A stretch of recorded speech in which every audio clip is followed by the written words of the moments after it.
Malegaon blast पर फैसले को लेकर बीजेपी सांसद रविशंकर प्रसाद ने प्रेस कॉन्फ्रेंस करते हुए कहा, कांग्रेस ने वोट बैंक के लिए साजिश रची, साध्वी प्रज्ञा को प्रताड़ित किया गया। 2 मंत्री और राहुल गांधी ने भगवा आतंकवाद कहा। सांसद ने कहा, 17 साल तक ये मामला चला, इनका समय बर्बाद हुआ, इन्हें मुआवजा मिलना चाहिए। बीजेपी मांग करती है कि सोनिया गांधी और राहुल गांधी देश से माफ़ी मांगें।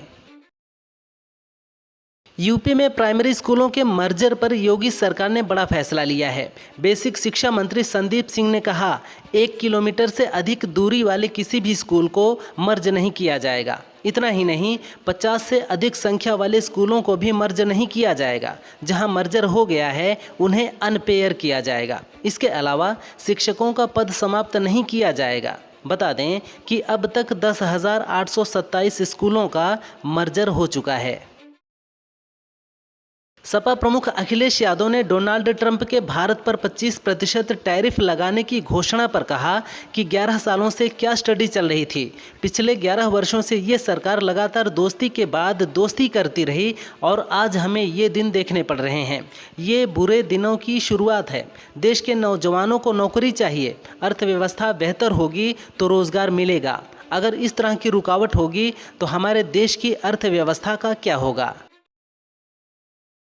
डोनाल्ड ट्रंप के टैरिफ फैसले पर कांग्रेस सांसद शशि थरूर ने बड़ा बयान दिया है। उन्होंने कहा, अगर अमेरिका अपनी मांगों को लेकर पूरी तरह से अड़ जाता है तो हमें कहीं और जाना होगा। यही भारत की ताकत है।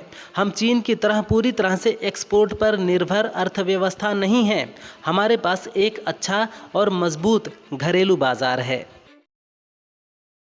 डोनाल्ड ट्रंप के भारत पर 25% टैरिफ के ऐलान पर बसपा प्रमुख मायावती ने प्रतिक्रिया दी है। उन्होंने कड़ी आलोचना करते हुए कहा कि मित्र देश बताने के बावजूद ट्रंप ने टैरिफ लगा दी है। इसे सरकार को अवसर और आत्मनिर्भरता में बदलकर देश की अर्थव्यवस्था को प्रभावित होने से बचाना होगा।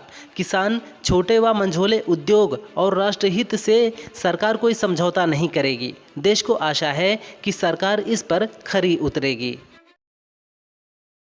पूर्व पति संजय कपूर के निधन के बाद करिश्मा बच्चों के साथ दिल्ली पहुंची हैं। संजय की दूसरी पत्नी प्रिया और उनकी मां रानी कपूर के बीच 30,000 करोड़ रुपए की प्रॉपर्टी को लेकर विवाद हो गया है। करिश्मा ने अचानक दिल्ली पहुंचकर सबको हैरान कर दिया है।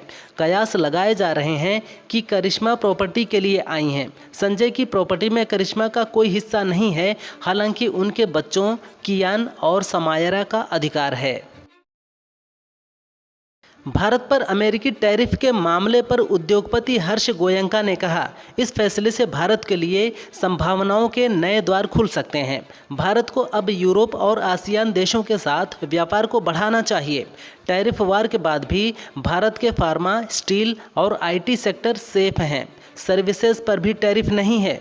भारतीय कंपनियों के लिए मेक इन अमेरिका में शामिल होने का मौका भी है।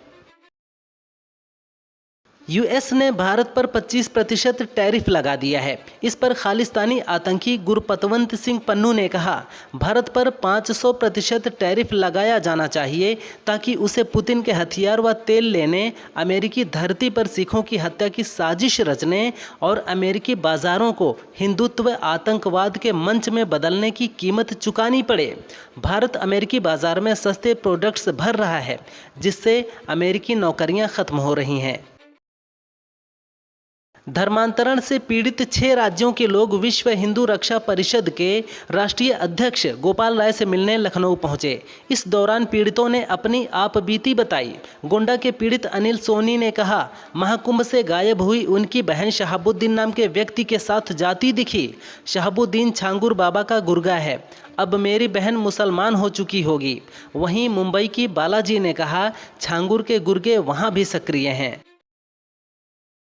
बॉलीवुड एक्ट्रेस उर्वशी रौतेला एक बार फिर चर्चा में है। हाल ही में लंदन एयरपोर्ट पर उनका 70 लाख के गहनों से भरा बैग चोरी हो गया।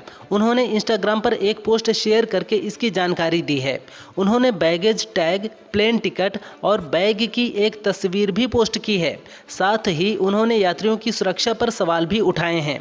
उर्वशी हाल ही में एमिरेट्स एयरलाइंस से मुंबई से लंदन जा रही थीं।